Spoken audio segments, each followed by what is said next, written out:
মুহতারাম হাজরিন, আজকে 27শে রমজান।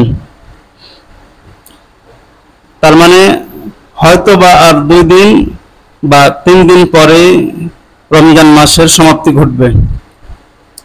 তো রমজান মাস শেষ হওয়ার আগে আমাদের প্রত্যেকের একটু চিন্তা ফিকর করা উচিত যে আল্লাহ তাআলা আমাদেরকে যেই লক্ষ্যে ও উদ্দেশ্যে রমজান দান করেছেন, সেই বিশেষ লক্ষ্য ও উদ্দেশ্য আমরা পূরণ করতে পেরেছি কিনা।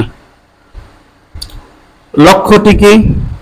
লক্ষ্যটি হলো যে বান্দা তার নিজের গুনাহ মাফ করাবে এবং সে নিজেকে আল্লাহ তাআলার দরবারে অনেক সম্মানিত করবে।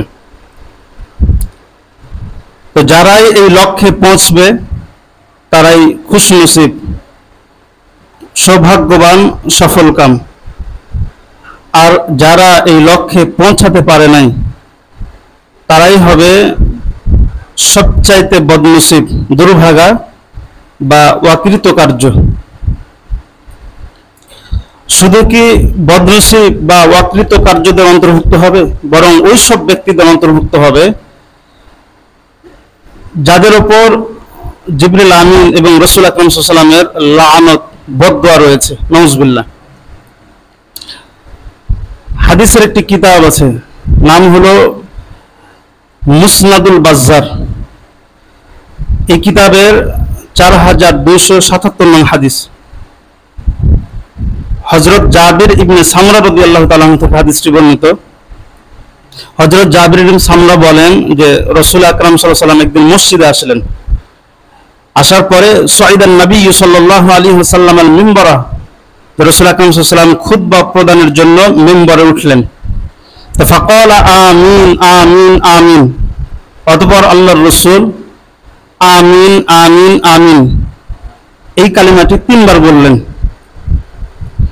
ফালাম্মা নাযালা যালিক, ফালাম্মা নাযালা, অতঃপর রাসূল আকরাম সাল্লাল্লাহু আলাইহি ওয়াসাল্লাম যখন ওই মিম্বার থেকে নিচে নামলেন, সুইলা আন যালিকা, তখন হযরত রাসূল আকরাম সাল্লাল্লাহু আলাইহি ওয়াসাল্লামকে জিজ্ঞেস করা হলো 3 বার আমিন বলার কারণ সম্পর্কে। ফাকাল, তখন আল্লাহর রাসূল কারণ বলতে গিয়ে বলেন যে আতানি জিবরিল, আমি যখন মিম্বরে ওঠা শুরু করি তখন ওই সময় আমার কাছে জিবরিল আমিন আসলেন। ফাকাল, এসে বলেন যে রাগিমা আনফু ইমরিইন, ওই ব্যক্তির নাক ধুলোয় ধূসরিত হোক তথা ওই ব্যক্তি ধ্বংস হোক। আদরাকা রমাদান, যে ব্যক্তি রমজান পেল, ফালাম ইগফার লাহু, অথচ সে তার গুনাহ মাফ করাইতে পারল না। রমজান মাস পেল, রোজা রেখে আল্লাহকে সন্তুষ্ট করে যে গুনাহ মাফ করাইতে পারল না, সে ধ্বংস হোক। জিবরিল আমিন বদদোয়া করে বলেন যে কুল আমিন, হে নবী আপনি আমার বদদোয়াকে সাপোর্ট করে আমিন বলুন।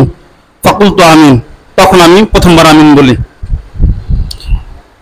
ওয়ারাগিমা আনফু ইমরিইন, এরপরে জিবরিল আমিন বলেন ওই ব্যক্তির নাক ধুলোয় ধূসরিত হোক তথা ওই ব্যক্তি ধ্বংস হোক। যুকিরতা ইনদাহু ফালাম ইসাল্লি আলাইকা, যে ব্যক্তির নিকটে আপনার নাম নেওয়া হলো, বিশ্বনবীর নাম নেওয়া হলো, অথচ সে আপনার উপর দরুদ প্রেরণ করলো না।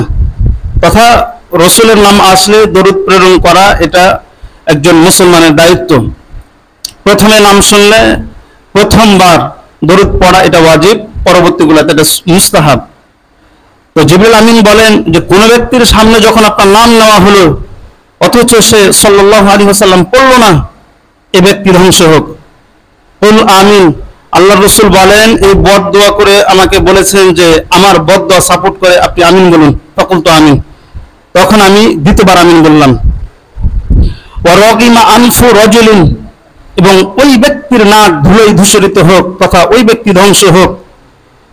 আদরাকা আবাওয়াইহি আও আহাদাহুমা, যে ব্যক্তি তার পিতামাতাকে পেল কিংবা পিতামাতার একজনকে পেল, ফালাম ইগফার লাহু, অথচ তাকে মাফ করা হলো না। অর্থাৎ সে পিতামাতাকে পেল, পিতামাতার খেদমত করে, পিতামাতাকে সন্তুষ্ট করে, আল্লাহকে সন্তুষ্ট করে যে নিজের গুনাহ মাফ করাইতে পারল না, সে ব্যক্তি ধ্বংস হোক। কুল আমিন, নবী আপনি আমার বদদুয়াকে সাপোর্ট করে আমিন বলুন। ফাকুলতু আমিন, তখন আমি আমিন বললাম। রাসূল আকরাম সাল্লাল্লাহু আলাইহি ওয়াসাল্লামের এই যে হাদিস, এই হাদিসের মধ্যে আল্লাহর রাসূল জিবরিল আমিনের বদদুয়াকে সাপোর্ট করে আমিন বলছেন। জিবরিল আমিন বদদুয়া দিয়েছে তিন ব্যক্তিকে। তিন ব্যক্তির প্রথম ব্যক্তিকে, ওই ব্যক্তি যে ব্যক্তি রমজান মাস পেল, রোজা রেখে নিজের গুনাহ মাফ করে নিজের মাকাম মর্যাদা উঁচু করতে পারলো না, জিবরিল আমিন এর উপর বদদুয়া করছেন। শুধু কি তাই, আল্লাহর রাসূল সাপোর্ট করেছেন, আমিন বলছেন, তার মানে রাসূলেরও বদদুয়া রয়েছে।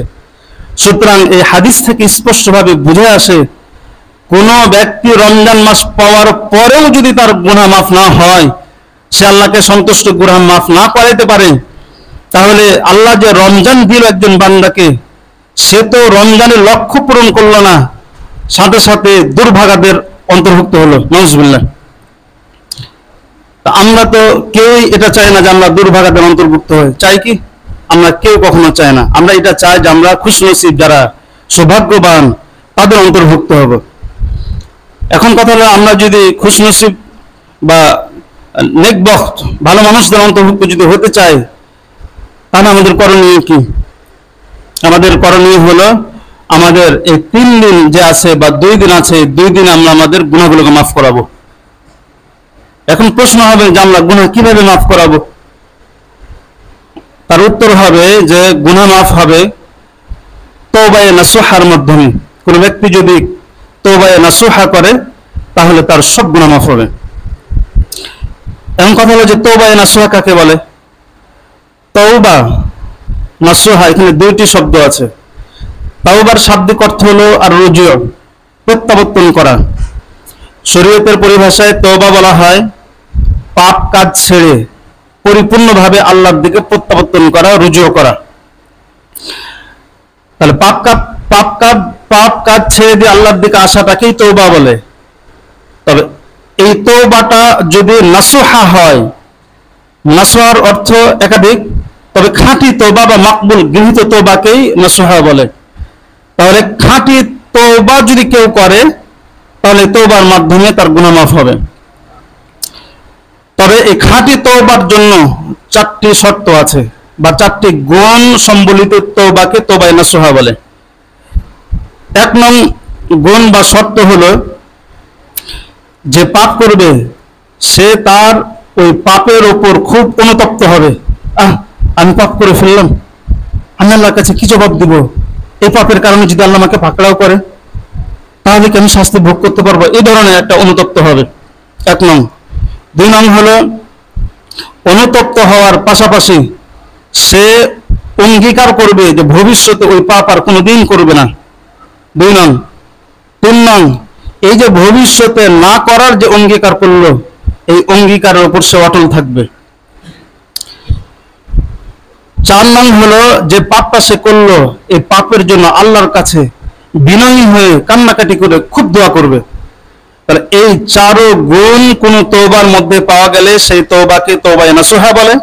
আর এই তওবায়ে নাসুহা করলে তার অতীত জিন্দেগির গুনাহ মাফ হয়ে যাবে। তওবায়ে নাসুহার মাধ্যমে যে অতীত জিন্দেগির গুনাহ মাফ হবে, প্রমাণ কি?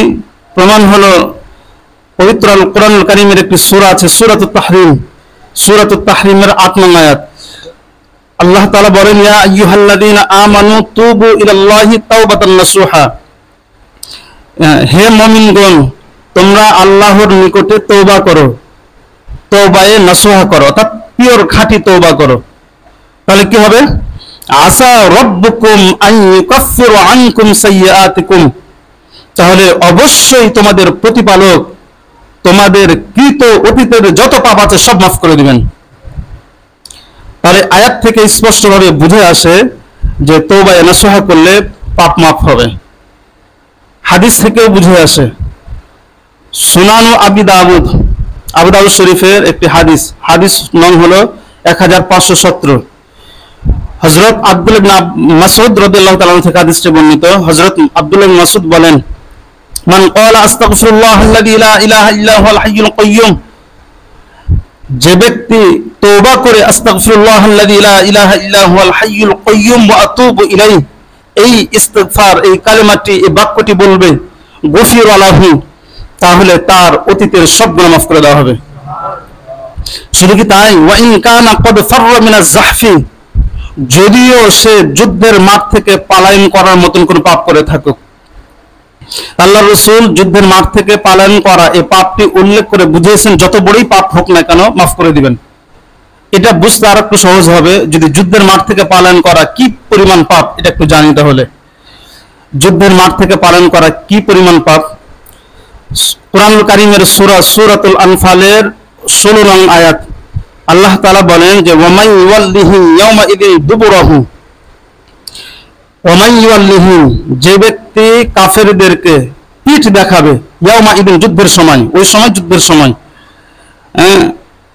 কি হবে, ফাকাদ বাআ বিগদাবিন মিনাল্লাহি, পরে বলতেছে কিন্তু মাঝখানে বলতেছে যে কোন ব্যক্তি যুদ্ধের মাঠে গেল কাফেরদের সাথে যুদ্ধ করার জন্য, তাহলে সে যুদ্ধের মাঠ থেকে যান বাঁচানোর জন্য পালাইতে পারবে না দুই পদ্ধতি ব্যতীত, অর্থাৎ দুই কারণে সে পালাইতে পারবে, দুই কারণ ছাড়া আর সে যুদ্ধের মাঠ থেকে পালাইতে পারবে না। দুই কারণ কি, ইল্লা মুতাহাররিফাল লিকিতালিন, কাফেরদেরকে পরাজিত করার জন্য যুদ্ধের কৌশল অবলম্বন করার ক্ষেত্রে সে ওখান থেকে পালাইতে পারে, অর্থাৎ সে পালাইছে এমন একটা কৌশল অবলম্বন করবে যে কৌশলে কাফেররা পরাজিত হবে, তাহলে সে কাফেরদের সম্মুখ থেকে পালাইতে পারবে। এক, আও মুতাহাইয়িজান ইলা ফিআতিন ফাকাদ ইলা ফিআতিন, দুই নং কারণ হলো যে যুদ্ধের মাঠে আছে মুসলমান দল, তারা এক সাইডে চলে গেছে, সে একাই কাফেরদের সম্মুখে আছে, তাহলে সে নিজের দলের সাথে সংযুক্ত হওয়ার জন্য কাফেরদের সামনে থেকে পালাইতে পারবে। আল্লাহ তাআলা বলেন এই দুই কারণ ছাড়া কোন ব্যক্তি যদি কাফেরদের সম্মুখ থেকে পলায়ন করে ফাকাদ বাআ বিগদাবিন মিনাল্লাহি, তাহলে সে আল্লাহর রাগ নিয়ে পালাইল, এক নং অপরাধ। ওয়া মাওয়াহু জাহান্নাম, এবং তার ঠিকানা হলো জাহান্নাম, ওয়া বিসাল মাসির, এবং জাহান্নাম কতই না খারাপ ঠিকানা। তাহলে এর থেকে কি বুঝলাম আমরা, যে কেউ যদি কারণ ছাড়া, বৈধ কারণ ছাড়া যুদ্ধের মাঠ থেকে পালায় তাহলে তার দুইটি খারাপই, এক হলো আল্লাহ খুব রাগান্বিত হন, দুই হলো তাকে জাহান্নাম দান করবেন। আচ্ছা, আরেকটা হাদিস থেকে এবার বুঝি যুদ্ধের মাঠ থেকে পালন করা কেমন পাপ। সহিহুল বুখারীর 2766 নং হাদিস, হযরত আবু হুরায়রা রাদিয়াল্লাহু তাআলা থেকে হাদিসটি বর্ণিত। আল্লাহ রাসূল বলেন যে ইজতানিবুস সাবআল মুবিকাত, তোমরা 7টি ধ্বংসকারী কাজ থেকে বেঁচে থাকো। 7টি ধ্বংসকারী কাজ কি? এক নং হলো আশরিকু বিল্লাহি, আল্লাহর সাথে শিরিক করা। 2 ওয়াসিহরু, জাদু করা।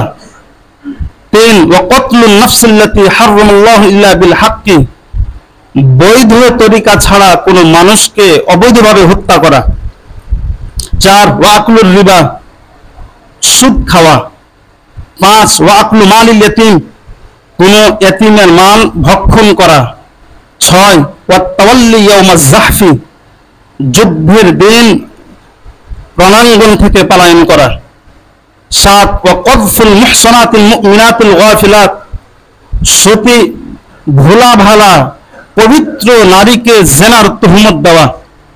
তো এই 7ও কাজ একটা মানুষকে ধ্বংস করে দেয়, যার মধ্যে পাওয়া যাবে। আল্লাহর রাসূল যে 7 ধ্বংসকারী আমল কাজ বললেন, এই 7 ধ্বংসকারী কাজের একটি কি পাওয়া গেল? 6 নং ওয়াত্তাওয়াল্লি ইয়াউমাজ জাহফি, যুদ্ধের মাঠ থেকে পলায়ন করা।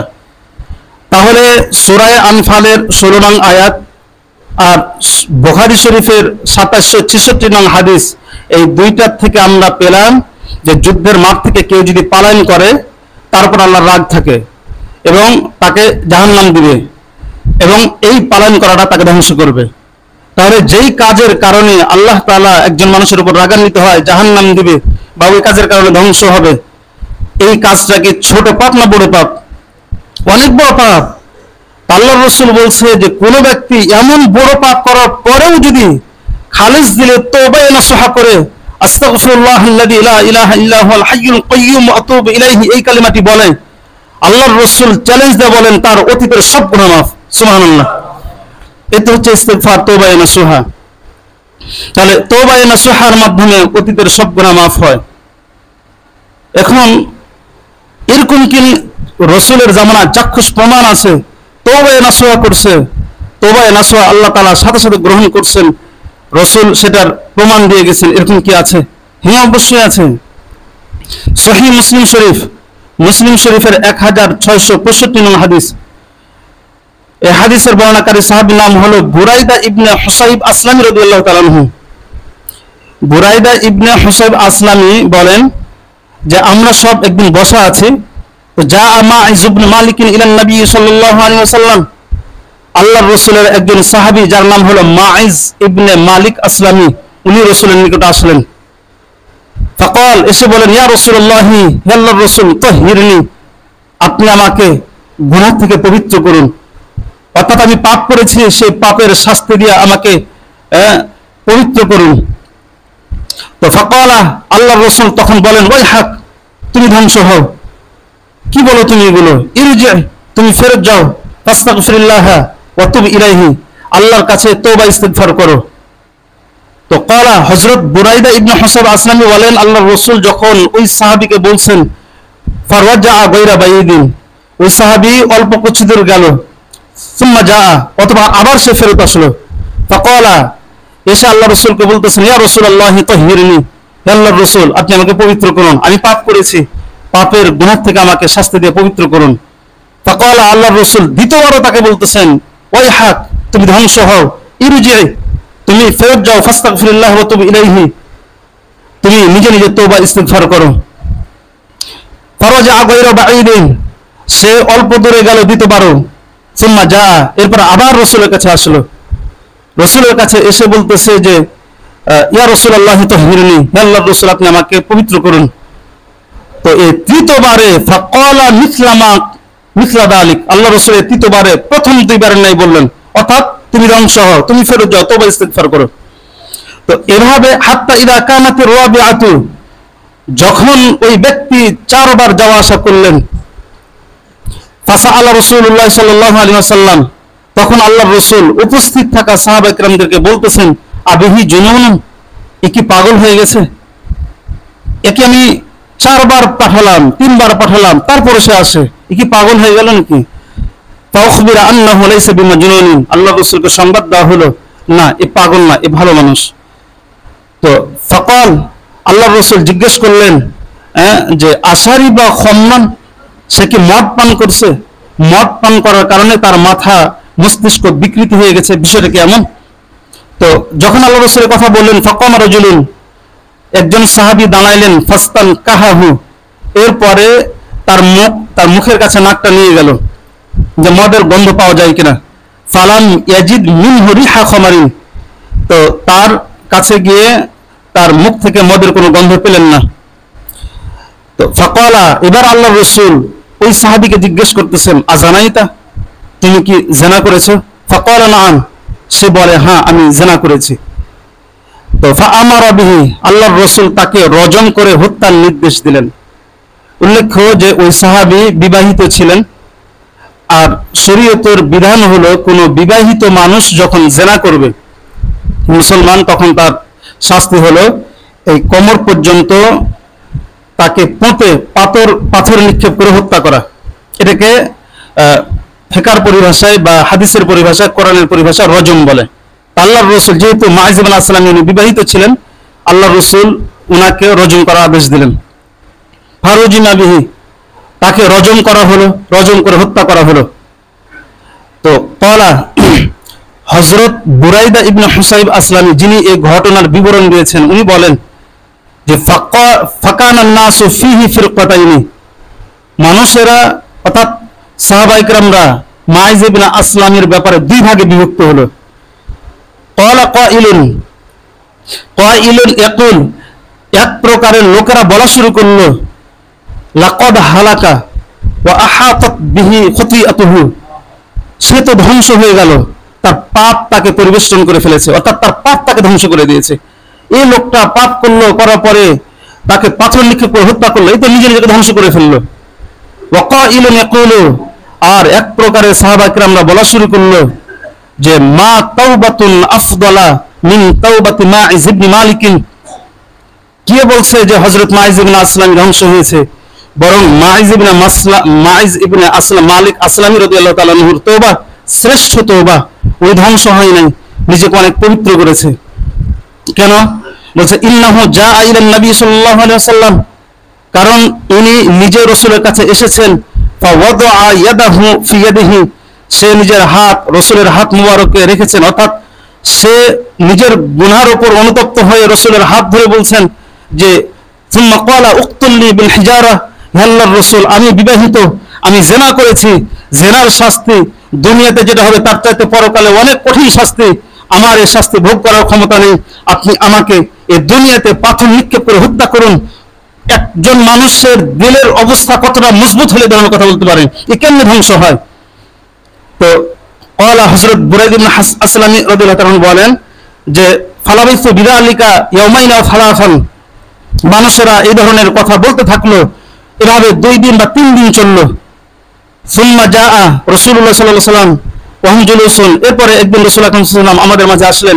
এই সময় আমরা সাহাবায়ে কিরামরা সবাই বসা ছিলাম। ফাসাল্লামা, এসে রাসূল সালাম প্রদান করলেন। সুম্মা জালাসা, এরপরে আল্লাহ রাসূল বসলেন। বসার পরে ফাকাল, আল্লাহ রাসূল বলেন ইস্তাগফিরু লিমাইজ ইবনে মালিক, তোমরা মাইজ ইবনে মালিক আসলামের জন্য সবাই ইস্তিগফার করো, অর্থাৎ তোমরা তার জন্য ক্ষমা চাও। তো ফাকালু, তখন উপস্থিত সাহাবা কিরামরা বললেন গফারাল্লাহু লিমালিক ইবনে মাইজ, আল্লাহ কি মাইজ ইবনে মালিককে মাফ করবে আমরা যদি ইস্তিগফার করি? তার মানে সে তো জিনা করছে, পাপ করছে, সে নিজেকে ধ্বংস করছে, এর আবার ইস্তিগফার করে তার গুনাহ মাফ হবে? আল্লাহর রাসূল বলতেছেন কি বলো তোমরা? ফাকালা, আল্লাহর রাসূল বলেন লাকাদ তাবা তাওবাতান লাউ কুসমাত বাইনা উম্মাতিন লাওয়াসিআতুহুম, আল্লাহর রাসূল বলেন যে তোমরা এই ধরনের কথা কেমনি বলো? তার তওবা এতটাই খালেস তওবা, তওবা নাসুহা, যে এই তওবাটা যদি আমার সমস্ত উম্মত কিয়ামত পর্যন্ত যত উম্মত আসবে সবাই যদি পাপ করত, আর এই সব পাপীদের ভাগে হযরত মাইজ ইবনে আসলামের একার তওবা ভাগ করা হতো, তাহলে আল্লাহ তাআলা সবার পক্ষ থেকে একজনের তওবা কবুল করতেন। সুবহানাল্লাহ, তার মানে সবাইকে আল্লাহ মাফ করতেন, কত প্রিয় তওবা। তাহলে এই ঘটনা থেকে আমরা কি বুঝলাম? মাইজ ইবনে মালিক আসলামী একজন সাহাবী, জিনার অপরাধ করছে, কবিরা গুনাহ, খালিস দিলে তওবা করছে, আল্লাহ তাআলা তার তওবা কবুল করছেন। এই হাদিস থেকে স্পষ্টভাবে বুঝে আসে যে তওবা করছে, তওবায়ে নাসুহা করছে, তার তওবা কবুল হয়েছে। সুতরাং উপরোক্ত কোরআন ও হাদিসের বিবরণ থেকে আমরা বুঝতে পারলাম যে কোনো ব্যক্তি যদি খালিস দিলে তওবায়ে নাসুহা করে, তাহলে তার অতীতের যত পাপ আছে সব আল্লাহ তাআলা মোচন করবেন। এখন অনেকেরই প্রশ্ন হবে যে ঠিক আছে তওবা করলে মাফ হবে, ঠিক আছে, কিন্তু আমার মন বলে আমি এমন পাপ করছি, এই পাপের কোনো মাফ নেই। অনেকে কিন্তু এরকম বলে, বলে না? বলে কিন্তু যে মনে হয় যে আমি এত বড় পাপ করছি, এটা তো মাফ হওয়ার কথা না। এদের ক্ষেত্রে কেমন আছে দেখেন, এদের ক্ষেত্রে আল্লাহ তাআলা বলছেন, সুনানুত তিরমিজির একটি হাদিস, হাদিস নং হলো 3540, হযরত আনাস ইবনে মালিক রাদিয়াল্লাহু তাআলা থেকে হাদিসটি বর্ণিত। হযরত আনাস ইবনে মালিক বলেন আল্লাহ রাসূল একদিন ইরশাদ ফরমান যে ক্বালা আল্লাহু তাআলা, আল্লাহ তাআলা বান্দাকে লক্ষ্য করে বলেন যে ইয়া ইবনে আদম, হে আদম সন্তান, ইন্নাকা মা দাউতানি ওয়া রাজাউতানি, যখন তুই পাপ করার পরে ওই পাপ থেকে তওবায়ে নাসুহা করে আমার কাছে ইস্তিগফার করবি, গফারতু লাকা, আমি তোর সব পাপ মাফ করব। ওয়ালা উবালি, আমি পরোয়া করব না যে তুই কোন পাপ থেকে তওবা করছিস, তো পাপটা কি সগীরা না কবিরা এটা আমি দেখব না। এরপরও অনেক বান্দার হয়তোবা মনে সংকোচ থাকবে, না মাফ নাও হতে পারে। এরপর আল্লাহ বলতেছেন ইয়া ইবনা আদম, হে আদম সন্তান, লাউ বালাগত যুনুবুকা আনানাস সামা, যদি তোর পাপটা মেঘমালা সমপরিমাণ হয়ে যায়, অর্থাৎ আল্লাহ তাআলা বান্দাকে বুঝাইতেছে কত পাপ তোর, তোর পাপটা যদি আসমানের যে মেঘ আসমান আছে আসমান সমপরিমাণ যদি হয়, সুম্মা ইস্তাগফারতানি, এরপরে তুই অনুতপ্ত আমার কাছে তওবা কর, যদি করিস গফারতু লাকা, তাও তোর আসমান পরিমাণ পাপ আমি মাফ করবো, যা। ওয়ালা উবালি, আমি পরোয়া করবো না, কারো পরোয়া করবো না, তোর পাপ কি পাপ এটাও পরোয়া করবো না। এরপরও মানুষের মাঝে সংকোচ থাকবে। আবার আল্লাহ তাআলা আশ্বস্ত করে বলে ইয়া ইবনা আদম, হে আদম সন্তান, ইন্নাকা লাউ আতাইতানি বিকুরাবিল আরদি খতায়া, যদি তুই 7 তবক জমিন পরিমাণ পাপ করে আমার দরবারে আসিস, সুম্মা লাকিতানি লা তুশরিক বি শাইআ, তবে তোর আমল নামায় পাপও থাকবে, কিন্তু যেদিন তুই মারা যাবি সেই দিন তুই কোনো শিরিক করিস নাই, অর্থাৎ তোর আমল নামায় কোনো শিরিক থাকলো না, এমন অবস্থায় তোর আমল নামায় যদি সাত তবক জমিন পরিমাণ পাপ থাকে, লা আতাইতুকা বিকুরাবিহা মাগফিরাতান, আমি তোর দরবারে হাসরের মাঠে কিয়ামতের দিন ওই 7 তবক জমিন পরিমাণ ক্ষমা নিয়ে আসবো। সুবহানাল্লাহ। তোর পাপ যেই পরিমাণ হোক না কেন আমি পাপ মাফ করব, তবে তওবাটা তওবায়ে নাসুহা হতে হবে। তাহলে হাদিস থেকে কি পেলাম আমরা? আমরা যত বড়ই পাপ করি না কেন, যদি সেটা আল্লাহ সম্পৃক্ত হয়, হুকুকুল্লাহ, আল্লাহর হক নষ্ট করা পাপ হয়, যেই পরিমাণে পাপ হোক না কেন আল্লাহ মাফ করবেন, এতে কোনো সন্দেহ নেই। এখন তারপরে কথা থাকে, অনেকেই বলবে যে ঠিক আছে তওবা করলে মাফ হয়, এটা বুঝলাম, যত বড় পাপ হয় তা বুঝলাম, এমন কথা হলো যে কয়বার তওবা করবো আল্লাহর কাছে? একবার তওবা করছে এক পাপ করার পরে, আবার পাপ করছে, আবার তওবা করছে, আবার পাপ করছে, কতবার তওবা করবো? তাই অনেকে এরকম মনে করে তওবা কাজ হতো না, তাদের ক্ষেত্রেও আল্লাহ রাসূল কথা বলে গেছেন। কথা কেমন? সহিহ মুসলিম শরীফের 2758 নং হাদিস, হযরত আবু হুরায়রা রাদিয়াল্লাহু তাআলা আনহু থেকে হাদিসটি বর্ণিত। হযরত আবু হুরায়রা রাসূল থেকে ওই কথাগুলো এই হাদিসে বলছেন, যে কথাগুলো আল্লাহর রাসূল আল্লাহর ব্যাপারে মাঝে মাঝে বলতেন। কি কথা? ক্বালা, আল্লাহ রাসূল বলছেন যে আদনাবা আবদুন দানবান, যখন কোন বান্দা পাপ করে, ফাকালা, পাপ করার পরে তওবা করে বলে আল্লাহুম্মা গফির যানবি, হে আল্লাহ তুমি আমার পাপ মাফ করে দাও। যখন এই কথা বলে, আল্লাহ ওই বান্দার তওবার উত্তরে বলে, ফাকালা তাবারাকা তাআলা, আল্লাহ বলে আদনাবা আবদি দানবান, আমার বান্দা ভোলা ভালা বান্দা, মানুষ তো ভুলে যায়, ভোলা মন, এতে পাপ করছে, পাপ করার সময় আমি আল্লাহর কথা মনে ছিল না। ফাআলিমা আন্না লাহু রাব্বান ইয়াগফিরু যানবা ওয়া ইয়াখুযু বিযানবি, তবে তার পাপ করার পরে মনে হয়েছে আরে আমার তো আল্লাহ আছে, এই পাপের কারণে আমাকে আল্লাহ পাকড়াও করবে, এবং পাকড়াও করে শাস্তি দান করবে, আবার যদি মাফ চায় তাহলে মাফ করে দিবে, এটা মনে করে আমার বান্দা আমার কাছে ইস্তেগফার করছে। আল্লাহ বলে যা মাফ করে দিলাম। সুম্মা আদা ফাআযনাবা, এরপরে ওই বান্দা আবার দ্বিতীয়বার সে পাপটা করে। তো যখন দ্বিতীয়বার পাপটা করে, ফাকাল, এরপরে বান্দা বলে আই রব্বি গফিরলি যানবি, ইয়া আল্লাহ আমি তো আবার পাপ করে ফেললাম, আমার পাপটা তুমি মাফ করে দাও। ফাকালা তাবারাকা তাআলা, তখন দ্বিতীয়বার আল্লাহ তাআলা তার তওবার উত্তরে বলে আবদি আদনাবা যানবান, আমার বান্দা আবার ভুলামন্ত দ্বিতীয়বার পাপ করে ফেলেছে। ফাআলিমা আন্না লাহু রাব্বান ইয়াখুযু বিযানবি ইয়াখুযু বিযানবি ওয়া ইয়াগফিরু, তবে পাপ করার সময় তার মনে ছিল না আমি আল্লাহর কথা, শয়তানের ধোঁকায়, তবে তার মনে হয়েছে পরে আল্লাহ তো আছে, আল্লাহ তো পাকড়াও করবেন, আবার তওবা ইস্তেগফার করলে মাফ করবে, সে আশায় সে আমার কাছে মাফ চাই। আল্লাহ বলেন যা এবারও মাফ করলাম। সুম্মা আদা যালিকা, এরপরে বান্দা আবার তৃতীয়বার পাপ করে ওই পাপ। ফাকাল, এরপরে সে ব্যক্তি বলে আই রব্বি গফিরলি যানবি, ইয়া আল্লাহ আমি তো তৃতীয়বার পাপ করে ফেললাম, তুমি আমার ওই পাপটা মাফ করে দাও। ফাকালা তাবারাকা তাআলা, এবার আল্লাহ তাআলা তার উত্তরে বলে যে আব্দি আযনাবা যানবান, আমার বান্দা পাপ করে ফেলেছে, ভোলা মন তৃতীয়বারও সে পাপ করে ফেললো, খুবই স্বাভাবিক, মানুষ তো ভুলে যায় মানুষ। এরপরে ফাআলিমা আন্না লাহু রাব্বান ইয়াগফিরু যানবা ওয়া ইয়াখুযু বিযানবি, পাপ করার সময় আমি আল্লাহর কথা মনে ছিল না, তারপরে মনে আসছে আল্লাহ তো আছে, আল্লাহ তো পাকড়াও করবে, আবার মাফ চাইলে মাফ করবে, সে আশায় সে আমার কাছে মাফ চাই। আল্লাহ বলে যে ইমাল মা শিতা ফাকাদ গফারতু লাকা, বান্দা তুই 3 বার কেন 4 বার কেন, এভাবে যতবার তোর মন চাই শয়তানের ধোঁকায় পড়ে যদি তুই পাপ করতে থাকিস, এরপরে খালেস দিন আমার কাছে তওবা করিস, একবার না 2 বার না 3 বার না লক্ষ কোটি বারে যদি মাফ চাস আমি তাও মাফ করব। সুবহানাল্লাহ, এই তো আল্লাহ তাআলা। তাহলে ইস্তেগফার আমরা যতবার পাপ করি না কেন কোনো সংকট ছাড়া আল্লাহকে এসে বলবেন, আল্লাহ মাফ করবে। আমাদের মানুষের নীতি কেমন, আমরা যখন একদিন আরেকজনের কাছে অপরাধ করি একবার মাপ চাই, দ্বিতীয়বার যখন মাপ চাইতে যাই তখন আমরা নিজেরা সংকোচ মনে করি যে মাফ করবে কিনা, বা মাপ চাইতে গেলেও সে আবার বলে কয়বার হয়, তৃতীয়বার তো মাফ করতেই চায় না মানুষ। কিন্তু আল্লাহ এরকম, আল্লাহ বলে তোর পাপ করার ক্ষমতা আমি দিলাম, পাপ তো হবে, তোর ভিতরে সব ক্ষমতা আছে, সমস্যা কি, ভুলে পাপ করলে ঠিক আছে মাফ চা আমি মাফ করবো, এ তো আল্লাহ তাআলা। এখন প্রশ্ন হয়, অনেক মানুষ এরকম মনে করেন যে আমি তো পাপ করছি, আমার পাপ তো নতুন না, পুরাতন পাপ, পাপ করতে করতে আমার দিল কালো হয়ে গেছে, পাপ করার পরে সাথে সাথে তওবা করলে না ঠিক আছে মাফ আছে, কিন্তু আমি তো অনেক আগে পাপ করছি, এখন তওবা করলে কি মাফ হবে? অবশ্যই মাফ হবে।